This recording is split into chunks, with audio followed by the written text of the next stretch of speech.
संसार में कोई भी यज्ञ किया जाता है और स्वाहा स्वाहा किया जाता है, आखिर क्यों किया जाता है, आज इसके बारे में हम जानेंगे। स्वाहा जो है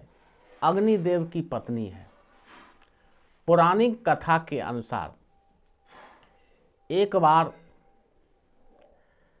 सभी देवता जब सृष्टि भगवान ब्रह्मदेव जब कर रहे थे तो उस समय में देवता को भाग नहीं मिल रहा था और उनका जो है भूख और प्यास से बेचैन रहते थे, उनको तृप्ति नहीं मिलती थी। तो यह बात जो है ब्रह्मदेव के पास जाकर के कहते हैं कि हे ब्रह्मदेव,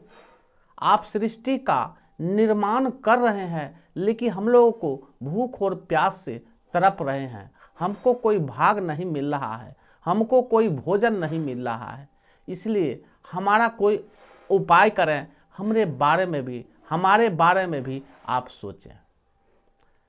तब ब्रह्मदेव नारायण के पास जाते हैं सभी देवता के साथ, नारायण को प्रणाम करते हैं और नारायण प्रणाम करने के बाद कहते हैं कि आप लोग सभी देवता आज इस क्षीर सागर में आए हैं, क्या बात है। तब ब्रह्मदेव कहते हैं कि हे प्रभु,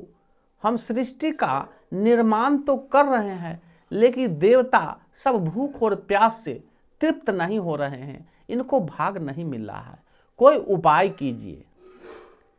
तब ब्रह्मदेव कहते हैं इसके लिए आपको भुवनेश्वरी देवी जो प्राकृतिक माता हैं उनका आप आह्वान कीजिए, उनका आप प्रार्थना कीजिए, उनके लिए आप तप कीजिए, तभी जाकर के इनको भाग मिल सकता है। तब जाकर के ब्रह्मदेव जो है जाकर के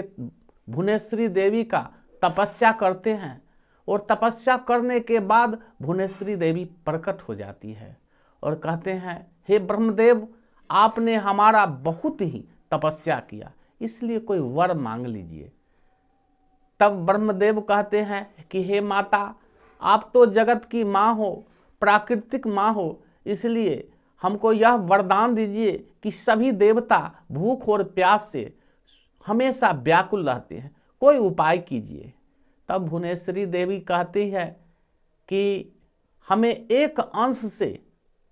दक्ष राजा प्रजापति के यहाँ हम अवतार लेंगे और मेरा स्वाहा नाम होगा और मेरा अग्निदेव से विवाह होगा, तब जाकर के सभी देवता को भाग मिलेगा। वही भुवनेश्वरी देवी एक अंश से